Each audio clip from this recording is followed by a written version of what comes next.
অ' আইতা আইতা অ' আইতা শুনাচোন শুনা অ' আইতা কি হ'ল পাখণ্ড ভৰ দুপৰীয়াখন শান্তিৰে শুবলৈও নিদিয় মানে কি হ'ল এই সেইদিনাখন যে সাধু এটা কৈছিলা তোলা আৰু তেজাৰ কাহিনী মাকক যে পুখুৰীত পেলাই দিছিলে তাৰপিছত কি হ'লনো আইতা মাকক পুখুৰীত পেলাই দিয়াৰ পিছত কি হ'ল এতিয়া সাধু নকওঁ দেই শুই থাকগে যা এতিয়া নহ'ব এইবিলাক কিনো কিবা কোৱাচোন মোৰ জানিব মন গৈছে কাৰণেহে কোৱা নাই আইতা কোৱাচোন কোৱা কি হ'লনো তাৰপিছত ল'ৰা ছোৱালীহালৰ হ'ব ঐ শুন তেনেহ'লে এলাগীক মৰাৰ পাছত লাগীয়ে এলাগীৰ ল'ৰা ছোৱালীহালক এলাই এঠানি কৰিলে আনফালে আকৌ গাঁৱৰ মানুহেও এলাগীক বাঘে খালে বুলিয়েই ভাবিলে তেজা আৰু কানায়ে কিন্তু কাৰো কথা বিশ্বাস নকৰিলে দিনৰ পিছত দিন ধৰি সিহঁতে মাকক বিচাৰি হাবিয়ে বননিয়ে ঘূৰি ফুৰিব ধৰিলে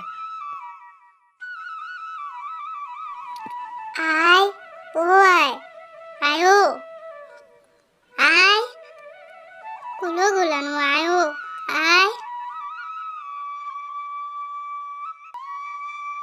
আই আই আয়ো কলৈ গ'লানো তুমি নোহোৱাপা কানাই আৰু মোৰ বিলৈ নোহোৱা হৈছে তুমিনো কলৈ গ'লা আই আই এনেদৰে বহু দিন গ'ল এদিন দুয়ো মনৰ দুখতে বৰ পুখুৰীৰ পাৰত বহি আছিল তেনেতে বৰ কাছৰ ৰূপী মাক আহি সিহঁতৰ আগত ওলালহি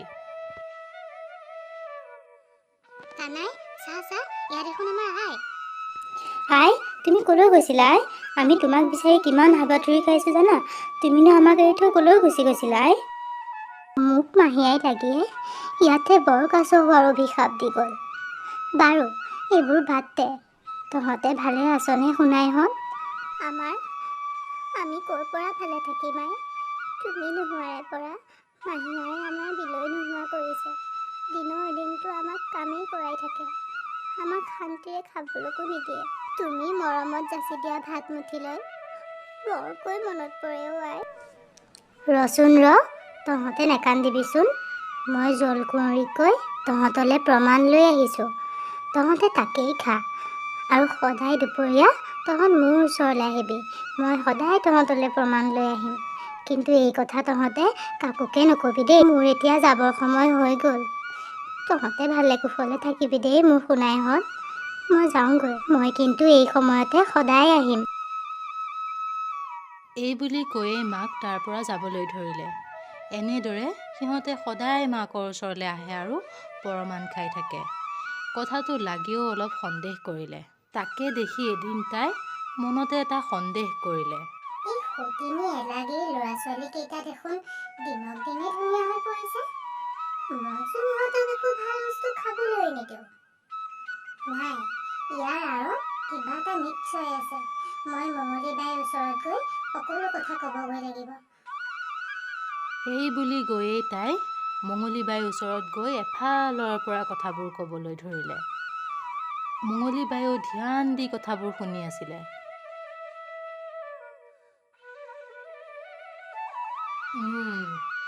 শুনি বুজি সকলো গম পালো মই সকলো উত্তৰ উলিয়ালো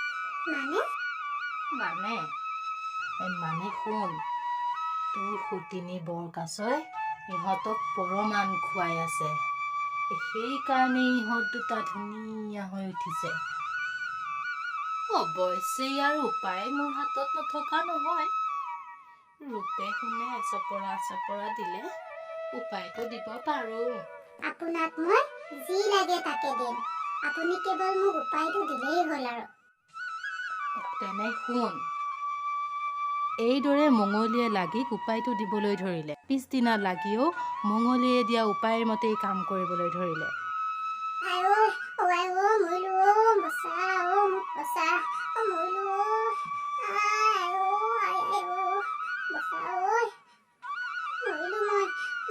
থাকিম চাগে মোৰ ল'ৰা ছোৱালীকেইটা কি হ'ব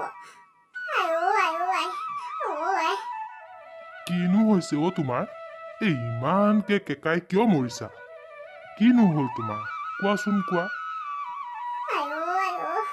মই আৰু নাথাকিম চাগে মোক বচাওক যেনে তেনে মোক বচাওকচোন। বৰপুখুৰী বৰকাছটোৱে বোলে মোৰ বেমাৰ ভাল কৰিব পাৰিব। আপুনি এটা কাম কৰকচোন, সেই বৰপুখুৰী বৰকাছটো আনি ৰাইজক এমুঠি ভাতেই খুৱাই দিয়কচোন। মোক যেনে তেনে হ'লেও আপুনি বচাওক। ৰ'বা, তুমি চিন্তা নকৰিবা, মই কাইলেই কাছটো অনাৰ ব্যৱস্থা কৰিম। তুমি খালি এনেদৰে কান্দি কাটি নাথাকিবা। সতিনী বৰকাছক খাবলৈ পাম বুলি ভাবি লাগীৰ মনত বৰ ফূৰ্তি হ'ল। তাৰ পাছত কি হ'ল আইতা? তেজা আৰু কানাই কি হ'ব এতিয়া? সিহঁতে বাৰু গম পাবনে? লাগীৰ কথা মতেই গিৰিয়েকে গাঁৱৰ মানুহ দুজনমান গোটাই বৰকাছ আনিব বুলি থিৰাং কৰিলে। এই কথা তেজা আৰু কানাইৰ কাণতো পৰিল। সেই কথা গম পায়ে সিহঁতে ততাতৈয়াকে মাকৰ ওচৰলৈ গৈ মাকৰ আগত সকলো বিৱৰি ক'লে। নেকান্দিবি বাচাহঁত, নেকান্দিবি। ৰাইজে মোৰ মঙহেৰে ভাত খাব, খাওক দে। তহঁতে ৰাইজৰ সৈতে বহি খাৰলিৰে ভাত খাবি, আৰু মঙহ দিলে মঙহ দুডোখৰ পাতৰ তলত ভৰাই থবি। আৰু শুন, তহঁতে মোৰ আঘাদুৰা দুখন লৈ আনি এই বৰপুখুৰী পাৰতেই ৰুই দিবি। মই এজোপা জৰা টেঙা আৰু এজোপা জবা ফুল হৈ ফুলিম। এনেদৰেই সকলো গয়াই মেলি লাগীৰ চোতালত এলাগীৰ মঙহেৰে বৰ আনন্দৰে ভাত খালে। তাৰ পাছত সাধু শেষ হৈ গ'লনে আইতা? নাই, এতিয়াও সাধু শেষ হোৱা নাই। কিন্তু এতিয়া আৰু মই নকওঁ। তই শুগে যা এতিয়া। সন্ধিয়া উঠি আকৌ পঢ়িব লাগিব নহয়। ময়ো অকণ শুই দিওঁ।